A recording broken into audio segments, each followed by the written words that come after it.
Good afternoon, this beautiful afternoon.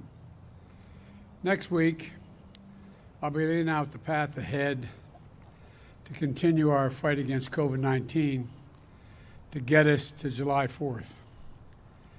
This is our target date to get life in America closer to normal and begin to celebrate our independence from the virus together with our friends and our loved ones as we celebrate Independence Day. But before that, I wanted to speak briefly to all of you today about the recent change announced by the Center for Disease Control and Prevention, the CDC. Let me say first, while we still have a long way to go in this fight and a lot of work to do in May and June to get us to July 4th, we've made stunning progress because of all of you, the American people. Cases and deaths are down dramatically from where they were when I took office on January 20th, and continuing to fall. This is particularly true for a group of Americans that we were most worried about when it came to the virus, senior citizens. When I took office in January, we were losing literally tens of thousands of our seniors each week, grandparents who were loved so dearly, moms and dads, pillars of every community, gone by the thousands every day. At that time, less than 1% of seniors were fully vaccinated when I took office. Today, in less than 100 days, more than 67%, two-thirds of our seniors are now fully vaccinated, and more than 80% of our seniors have had at least one shot. That effort has resulted in a drop of 80% in deaths among American seniors, a 70% drop in hospitalizations. So instead of losing thousands of seniors each day, we're saving thousands of lives, and more as each day goes by. And by the way, based on reported data, the proportion of seniors who've been vaccinated is essentially equal between white and seniors of color. I said from the beginning that we're going to fight this virus with equity for all. As a matter of fact, if I'm not mistaken, there are more Latinos and African American seniors that have been vaccinated as a percentage than white seniors. These numbers are a sign of progress on that front as well. Now, last week, I announced that we had crossed the threshold of 200 million shots. We've now, since Inauguration Day, we have given 215 million shots.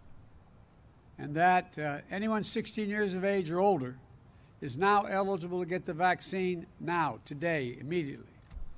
And because of the extraordinary progress we've made in fighting this virus and the progress our scientists have made in learning about how it gets transmitted, earlier today, the CDC made an important announcement.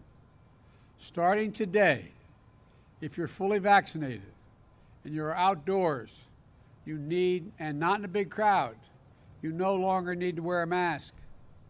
I want to be absolutely clear. If you're in a crowd, like a stadium or at a conference or a concert, you still need to wear a mask, even if you're outside. But beginning today, gathering with a group of friends in a park, going for a picnic, as long as you are vaccinated and outdoors, you can do it without a mask.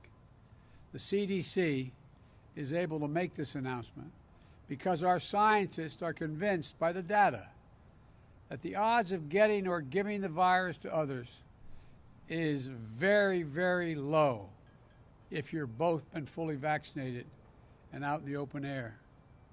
The CDC also helped clarify which outdoor activities are safer or less safe, depending on whether you've been vaccinated. The bottom line is clear. If you're vaccinated, you can do more things more safely, both outdoors as well as indoors. So for those who haven't gotten their vaccination yet, especially if you're younger or think you don't need it, this is another great reason to go get vaccinated. Now. Now. Yes, the vaccines are about saving your life, but also the lives of the people around you. But they're also about helping you get back to closer to normal in our living, more normal living. Getting together with friends, going to the park for a picnic without needing to mask up. We're back to that place now as long as you get vaccinated. So go get the shot. It's never been easier. And once you're fully vaccinated, you can go without a mask when you're outside and away from big crowds. I want to thank the team at the CDC for everything they're doing to help us lead with science and bring our communities out of this crisis safely and responsibly. And I also want to thank everyone who's gotten the vaccine for doing your patriotic duty and helping us get on the path to Independence Day, which I'll be discussing more in detail next week.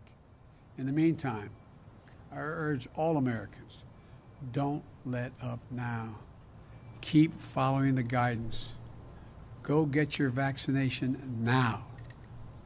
It's free and it's convenient. 90% of the American people live within 5 miles of a site where you can get a vaccination. You can do this, and we will do this. Thank you all, and God bless you. And as much as the temptation is to stay outdoors in this beautiful day, I've got more work to do. Thank you all very, very much. Mr. President, if the risk is so low outdoors, why doesn't it apply to everybody? Would you have any preconditions before meeting with Vladimir Putin? One at a time. If the risk is so low outdoors, why doesn't this new guidance apply to everybody? Because the science indicates that the most certain way to make sure it doesn't spread if both people have been vaccinated, the people you're with, and you're outside. And you chose to wear a mask, sir. You chose to wear a mask. You chose to wear a mask as you walked out here. What message were you sending by wearing a mask outside alone? By watching me take it off and not put it back on until I get inside. Do you have any preconditions before meeting with Vladimir Putin? I'll discuss that all another day. Thank you. What did you ask Vice President Harris to India do? needs AstraZeneca. Will you make it faster for them to get the vaccine? The vaccines we will get soon. India, they're suffering at this moment. What do you say to the folks in India? Will you make Look, it? I'm sorry. This is the last question I'll take, and I'm really going to be in trouble. With regard to India, I spoke at length with Modi, the Prime Minister. We are sending immediately a whole series of help that he needs, including providing for those remdesivir and other drugs that are able to deal with this and prevent, in some cases, but help recovery. Secondly, we are sending the actual mechanical parts that are needed for the machinery they have to build a vaccine, and that's being done as well. We're also discussing, I've discussed with him, when we'll be able to send actual vaccines to India, which will be my intention to do. The problem is, right now, we have to make sure we have other vaccines like Novavax and others coming on, probably. And I think we'll be in a position to be able to share vaccines as well as know-how with other countries who are in real need. That's the hope and expectation. And I might add, when we were in a bind at the very beginning, India helped us. Thank you. What have you asked the Vice President to do to help with vaccine skepticism? How do you convince those still hesitant? Thanks, Mr. President.